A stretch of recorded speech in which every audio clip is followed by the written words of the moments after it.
At 63, Melissa Sue Anderson is finally talking about Karen Grassle. Melissa Sue Anderson was born on September 26, 1962 in Berkeley, California, a city known for new ideas, art, and creative people. She was the second of two daughters born to James and Marion Anderson, a couple whose lives, like many families back then, were changed by the big social changes happening in the 1960s. Her older sister, Maureen, was 12 years older than her, which was a big age difference. This meant Melissa grew up with a sister who was almost like a young adult helper instead of someone to play with as a kid. This situation gave her a special mix of doing things on her own and having someone to learn from during her earliest years. When Melissa was just 7 years old, the Anderson family made an important and life-changing decision. They moved from the relaxed, school-focused San Francisco Bay area down to Los Angeles, a move that would put her right next door to the entertainment business. This move started a new chapter for the family, but it came with its own problems. When Melissa turned 13, her parents got divorced, a difficult and sad time for any young teenager. She and her sister stayed with their mother, Marion, who raised them in the Roman Catholic faith, giving them structure, religion, and stability during what could have been a messy time. Even with these personal struggles, Melissa was already finding her place in the world of performing. As a young child, she appeared in commercials for famous companies like Mattel and Sears, giving her early experience in front of the camera and teaching her about professional acting. Anderson's journey into show business really began when a smart dance teacher noticed her natural grace, presence, and ability to express herself. Seeing clear talent in the young girl, the teacher told Melissa's parents to find a talent agent, a suggestion that would change her life in a completely new direction. Once she started going to auditions, Melissa quickly became a well-known face in the commercial world, getting jobs often and impressing the people who chose actors with her ability to show both charm and real emotions. Her early television work came next, and she got parts in many different series, with one of the most memorable being her role as Millicent on the Brady Bunch, the girl who famously shares a sweet, slightly awkward kiss with Bobby Brady. This scene became one of those classic favorite sitcom moments from the 1970s. In the same year, she added more to her work, with an appearance in an episode of Shaft, showing that even at a young age, she was talented enough to switch between family sitcoms and crime dramas.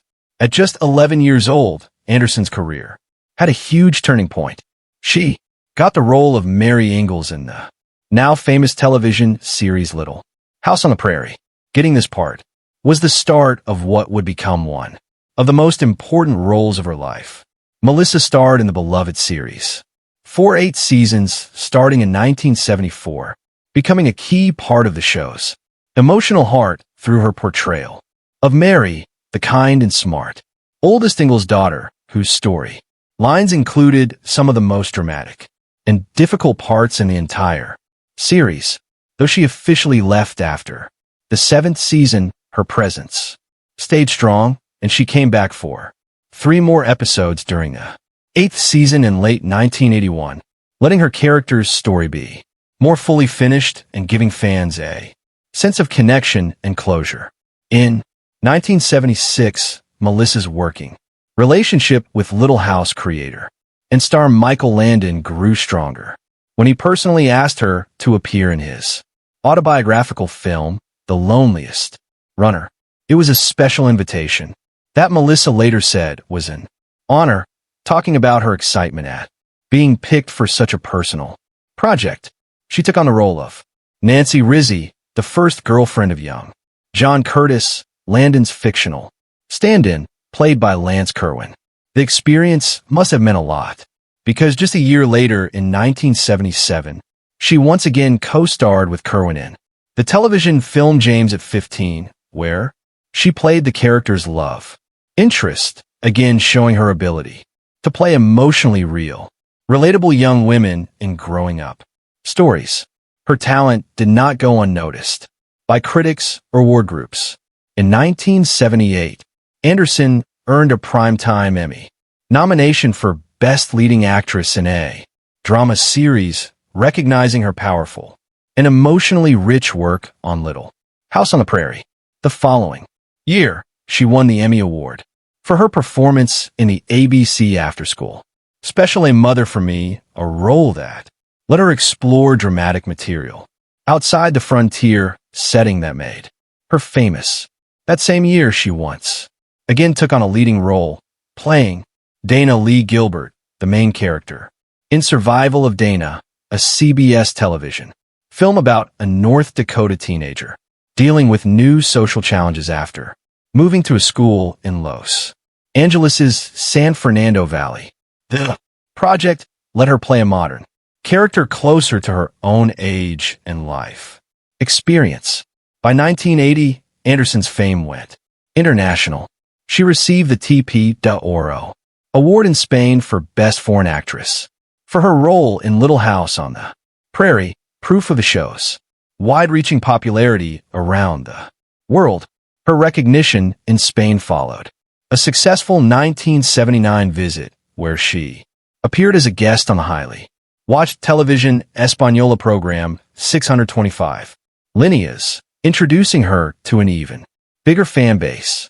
In 1981, she earned a Young Artist Award nomination for her performance in the Canadian slasher film Happy Birthday to Me, proving that she had the range to cross over from family drama into intense thriller territory. After she left Little House, Anderson kept acting regularly, appearing in well-known television series such as The Equalizer, Alfred Hitchcock Presents, Chips, and Murder, She Wrote. Her talents went beyond acting as well. She served as an associate producer on Where Pigeons Go to Die in 1990, one of the final television projects created by Michael Landon before his death, showing their long-working bond. In 1998, her work in Western-themed television was formally recognized when she was inducted into the Western Performers Hall of Fame at the National Cowboy and Western Heritage Museum in Oklahoma City. A year later, in 1999, she starred alongside Heather Langenkamp in the short-lived television series Partners, adding yet another type to her diverse career. Much later, in 2014, Anderson made a quiet yet meaningful return to the screen with an uncredited role as Stasha's mother in the feature film Veronica Mars, giving longtime fans a small but delightful glimpse of her on the big screen once again. Melissa Sue Anderson's personal life took a really meaningful turn in 1990 when she married Michael Sloan, a respected television writer and producer whose career included multiple types of shows and decades. Their partnership wasn't just a typical Hollywood marriage. It was one built on a quiet mutual respect, a shared creative spirit, and an understanding of each other's demanding work worlds. Anderson, known for her thoughtful and quiet personality, often said Sloan grounded her, offering both friendship and a steady presence at a time when she was living life beyond the huge fame of Little House on the Prairie. Their marriage quickly became a source of stability in her life, different from the fast-moving pace of the entertainment industry that had shaped so much of her youth. Together, Anderson and Sloan welcomed 2 children, each adding new parts to their lives. Their daughter, Piper, was born first, bringing with her a sense of joy and responsibility that Anderson accepted completely. Just a few years later, their son, Griffin, was born, completing the family and giving Anderson the kind of settled home life she had long hoped for. She often talked about how motherhood softened her view and changed her priorities, pulling her focus away from the constant demands of Hollywood and toward a more personal, family-centered world. Both children grew up with parents who valued creativity, curiosity, and independence, and Anderson took pride in raising them outside the bright lights of the constant media attention she herself had known as a child star. In 2002, the family made a bold decision that would change the direction of their lives. They moved from California to Montreal. The move wasn't just about location. It represented a change in lifestyle, identity, and the type of future Anderson wanted for her children. Montreal offered a sense of privacy, cultural richness, and a slower pace that appealed to Anderson after years of working in a high-pressure industry. She found comfort in the city's blend of old-world charm and modern energy, and she appreciated the privacy the Canadian environment gave her family. This move also opened new creative opportunities for Sloan, who continued creating and producing projects from abroad while enjoying a different cultural setting. After several years of living life in Canada, the family took another meaningful step.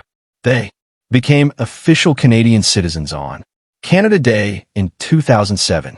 Anderson often said that moment was symbolic, a moment that marked not just a legal change, but an emotional one.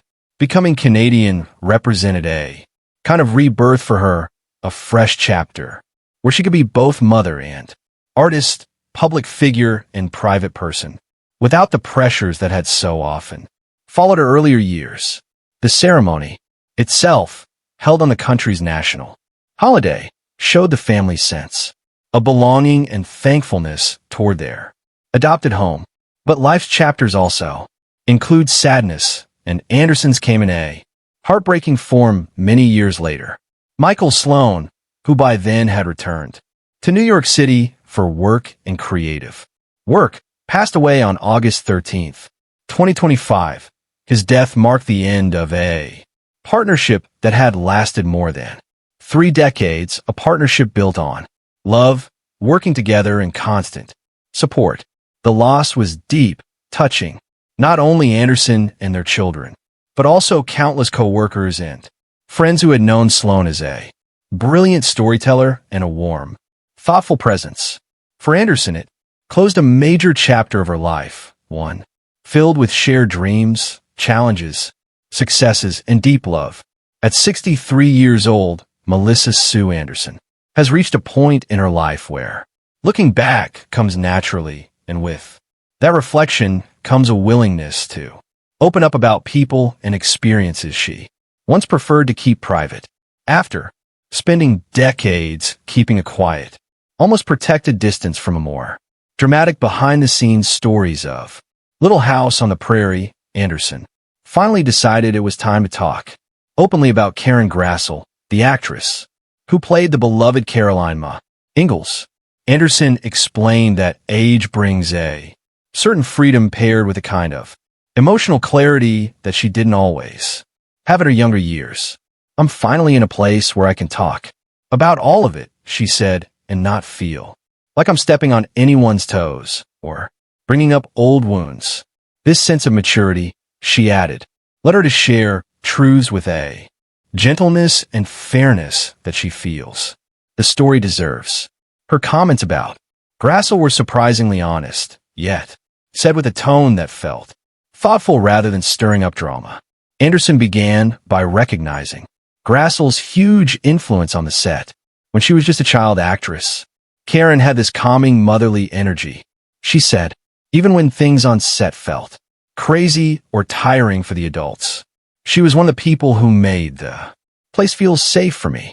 Anderson spoke about how she watched Grassle handle the complicated world of television production, long hours, personality fights, creative battles, while still keeping a sense of dignity and calmness.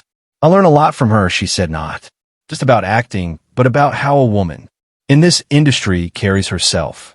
But Anderson didn't shy away from the more complicated parts of their relationship either. She gently talked about the well-documented tension between Grassle and Michael Landon, a subject she has avoided for years. There were days when you could feel the tension on the set, she admitted. As a kid, you don't always understand it, but you can sense when adults aren't getting along. She explained that while she stayed close to Landon, she also felt sympathy for Grassle during those times. I could see she was trying her best. Anderson said she cared deeply about her character and she fought for things she believed mattered. That's something I respect more now than I did then. She even opened up about her own emotional distance from Grassle during filming, something fans often wonder about. When you're young, you sort of stick to your bubble, she said. I was close to certain people and Karen had her group. It wasn't anger, just separate worlds. Now looking back, she realizes that Grassle may have been carrying more weight than anyone knew at the time. I think she felt a responsibility to make Ma not just believable, but meaningful. Anderson thought back. She took on that burden quietly, and that's something I admire more today. In perhaps the most heartfelt part of her comments, Anderson described how getting older has changed her view of the people who helped shape her early life. You get older and you start thinking about who guided you, who protected you, who challenged you. Karen did all of that in her own way, she said. I didn't always see it then, but I definitely see it now. Anderson emphasized that any distance or misunderstandings from the past no longer matter to her. That time smooths out the rough edges and highlights only what was meaningful. I have a lot of gratitude for her, she said. She was a cornerstone of that show, and she deserves every bit of recognition she gets. With that, Anderson's long-awaited comments feel less like gossip or confession and more like a generous act of closure, a seasoned actress honoring a woman who once stood beside her on the prairie, both of them trying to find their way in a world far bigger than they realized at the time.